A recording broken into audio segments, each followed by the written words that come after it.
Okay, hello, I'm with Snoopeh. Hey. For everyone watching this now, LCS regular season is finished, the last game has been played.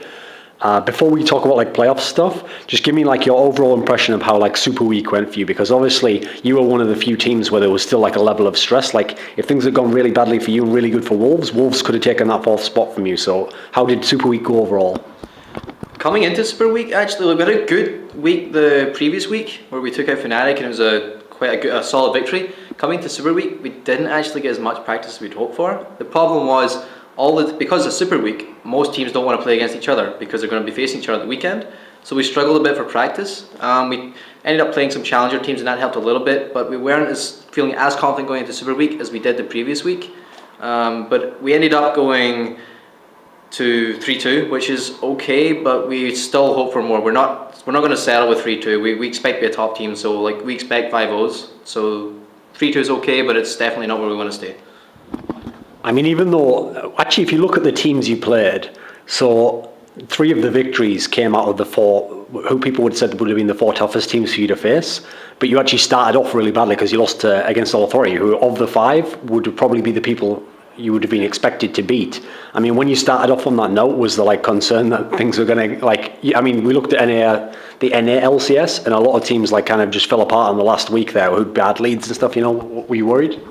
Well, the Fnatic game, after that Fnatic game, we went home, we watched the replay, and we could tell exactly where we went wrong in that game. So we didn't feel like it was too bad. We felt that we lost that game in points that we could identify with. If we'd done that a little bit better, the game would have been totally different.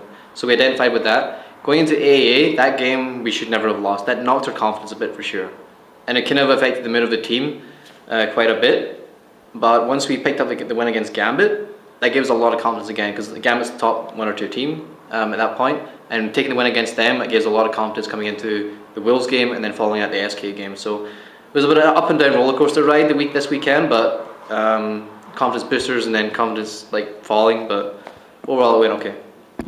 When I saw the actual playoff bracket, it was such a strange bracket because in theory the 2 teams who were fighting for the top spot should have wanted to win the season, but actually it worked out better for the team who lost in theory, because Gambit got the side with like the teams they beat nearly all. Meanwhile, the teams who actually have beaten them were on the other side, so Fnatic actually got a side with some of the few teams who've beaten them during the season.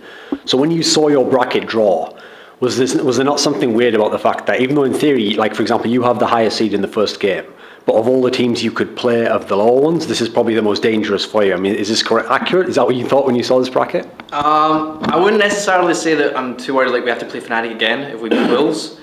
I'm more concerned the fact that we play, like I'll take each game as it comes. I'm not looking too far into the brackets. Yeah, it sucks a little bit, but I still feel like Gambit and Fnatic are probably quite similar teams. And whatever they came on either side of the bracket, I feel like they would treat the games the same way. I don't think like playing against Giants for Gambit would be particularly worse than playing Wolves, for example. So I feel like if we're going against Fnatic, we can still beat them. Like we know exactly where we went wrong in the games we lost against them, so it should be entirely possible for us to beat them. But I'm going to take the first game first, which is Wolves. We need to win that just to secure a chance to the playoffs. I don't know how much you've actually been following like fan reaction to LCS over through the weeks, but from reading Reddit, I get the sense that a lot of people are like completely convinced that like, okay, if Bjergsen had been here the whole time, Wolves would have finished 4th here. They'd be like they'd probably think they're the favourite for this matchup against you guys here. When it's actually in best of 3, I mean, I know every team's going to want to say, oh, we'll be better in best of 3, but I mean, is like experience going to be a factor there, do you think? I would say, like, speaking to the point where Bjergsen was there from the start, I would say, yeah. Quite honestly, I think they would have possibly finished above us, and deservedly so. Like, I wouldn't have come into the season and said that. I thought, like, I would expect us to finish higher, but due to their performance in the latter half of the season, the split, they deserved it, and I think they could have possibly been 4th or even 3rd. So, if we talk about the experience, like coming into a best of 3, throughout all of 2012, we played a ton of best of 3s, way more than Wolves before they were even a team. So it's got to help in some aspect, but they've proved over the past 10 weeks that they're a solid team in the LCS. But I still think that best of 1 format is going to hurt them a little bit, not having experience in the best of 3, because from that first game, you learn going into the second game, and from the second game, you learn going into the third game, and that can affect your bans and picks. If they try and pull out something in the first game, we can consequently ban that in the second game. So there's not so much cheese in a best of 3. It's purely about skill and a little bit of stamina as well. Like it's quite a long series, and I think we'll have a slight advantage there. One of the strange things for your team that wasn't really experienced by a lot of the top teams, but was by like the newer teams in the lower half, was having to like change your style and change even your approach during the season because it wasn't working. I mean, most notably with your team, obviously, because people remember how famous the old style was and it wasn't really working early in the season. I mean, you obviously can't say you've nailed it now because things haven't gone amazing, but how, like, does it feel like there's a framework there, like we can still win this whole season? As far as adapting to the new meta, which is the more aggressive, like taking towers down early, things like that, and we've adapted to the new meta, but the problem wasn't like, we done that quite early on in the season. It wasn't like it took us a while throughout the season to pick up the new meta.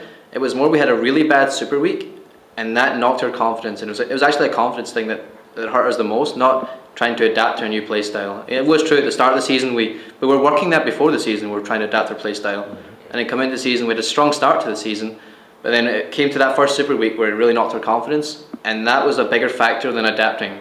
Oh, okay. And that carried us throughout the following weeks. The interesting thing was, even though you had problems against some of the worst teams, you still managed to beat Fnatic once. You actually went even with Gambit overall in the season series. So it now puts you in this weird scenario. I'm coming, sorry. Where basically, I think even if you finish top 2, that would probably make everyone forget all the bad season that had happened now. Any of the problems people forget, and suddenly they'd be like, oh yeah, Snoopeh's really good, EG's really good again.